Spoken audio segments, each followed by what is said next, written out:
കേരളത്തിൽ ആദ്യം പെൻഷൻ പ്രഖ്യാപിച്ചു കൊടുക്കാൻ തുടങ്ങിയത് ഏത് ഗവൺമെന്റ് ആവശ്യമാണ്? ആർ ശങ്കർ ഗവൺമെന്റാണ്. 1980 45 രൂപ 60 വയസ്സ് കഴിയുന്ന കർഷക തൊഴിലാളിക്ക് കെ നായനാർ സർക്കാരിന്റെ കാലത്ത് ആദ്യത്തെ കർഷക തൊഴിലാളി പെൻഷനായിട്ട് അനുവദിക്കുന്നത്. അന്ന് നിയമസഭയിൽ ഉണ്ടായിരുന്ന കെ കരുണാകരന്റെ നിലപാടെന്തായിരുന്നു?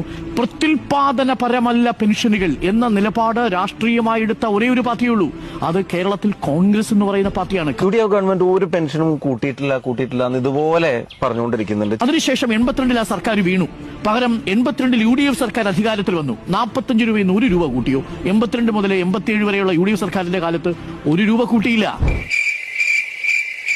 87 കെ നായനാർ മന്ത്രിസഭ വീണ്ടും വരേണ്ടി വന്നു 45 രൂപയിൽ നിന്ന് 60 രൂപയായിട്ട് ആ പെൻഷൻ വർദ്ധിപ്പിക്കാൻ. അതായത് 45 രൂപയായിരുന്ന പെൻഷൻ 60 രൂപയായി വർദ്ധിപ്പിക്കുന്നത്. ആദ്യത്തെ വർധനവുണ്ടാവുന്നത് കെ നായനാരുടെ 1987 സർക്കാരിന്റെ കാലത്താ. ആ സർക്കാർ 92 പോയി, UDF വന്നു. എന്തെങ്കിലും വർധനമുണ്ടായോ? 5 വർഷക്കാലം ഒരു വർധനവും ഉണ്ടായില്ല.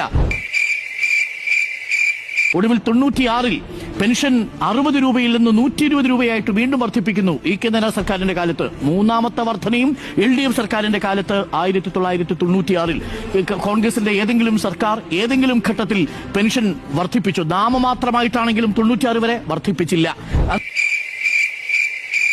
അതിനുശേഷം 2001 കെ ആന്റണി സർക്കാർ വരുന്നു. അടിമുടി സാമ്പത്തിക ബാധ്യത നമുക്കറിയാമല്ലോ.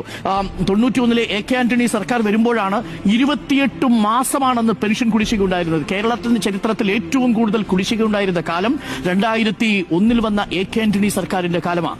ആ 28 മാസക്കാലത്തെ പെൻഷൻ 120 രൂപയുടെ പെൻഷന്റെ കുടിശ്ശിക കൊടുത്തു തീർക്കുന്ന ആരാണെന്നറിയാമോ? 28 മാസത്തെ പെൻഷന്റെ കുടിശ്ശിക 2006 വരുന്ന VS അച്യുതാനന്ദൻ സർക്കാരാണ്. അന്ന് VS അച്യുതാനന്ദൻ സർക്കാർ 2011 ഇറങ്ങിപ്പോ ഒരു മാസത്തെ കുടിശ്ശികയില്ല. ഈ 120 രൂപ എന്നുള്ളത് 500 രൂപയാക്കിയിട്ടാണ് VS അച്യുതാനന്ദൻ പോകുന്നത്. വർധന ഉണ്ടാവുന്നു. 120 നിന്നാണ് വർധന ഉണ്ടാവുന്നതെന്ന് ആലോചിക്കണം. അപ്പോ 2011 വരെയും UDFന്റെ സർക്കാരിന്റെ ഒരു സർക്കാരും 1 രൂപ പോലും ആ അർത്ഥത്തിൽ വർധനവ് വരുത്തിയിട്ടില്ല. ഉമ്മൻചാണ്ടി സർക്കാർ വരുന്നു 400 രൂപ എന്നാണല്ലോ പറഞ്ഞത്. 400 രൂപയിൽ നിന്ന് 600 രൂപയാക്കി വർദ്ധിപ്പിക്കുന്നു. ഏത് 2011 മുതൽ 16 വരെ. അവിടെയാണ് 3 മാസം മുതൽ ചില പെൻഷനുകൾ 11 മാസം, ചില പെൻഷനുകൾ 18 മാസം എന്നിങ്ങനെ വ്യത്യസ്ത തരത്തിലുള്ള കുടിശ്ശികയായിട്ട് പോകുന്നു. നമ്മുടെ സഭയിൽ ഞാൻ നേരത്തെ വായിച്ചിട്ടുണ്ട് സ്വരാജിന്റെ ചോദ്യത്തിന് തോമസ് ഐസക് നൽകിയ മറുപടി. ആ പെൻഷൻ അവിടെ കൊടുത്തു പോകുന്നു. അപ്പോൾ ഈ കാലങ്ങളിലെല്ലാം അതും 600 രൂപയിൽ നിന്ന് 1000 രൂപയാക്കി, 1000 രൂപയിൽ നിന്ന് 1600 രൂപയാക്കി പെൻഷൻ വർദ്ധിപ്പിക്കുന്ന സാഹചര്യം ഉണ്ടാവുന്നു. നീ എവിടെ പരിപാടി അവതരിപ്പിച്ചാലും ഇത് തന്നെയാണല്ലോ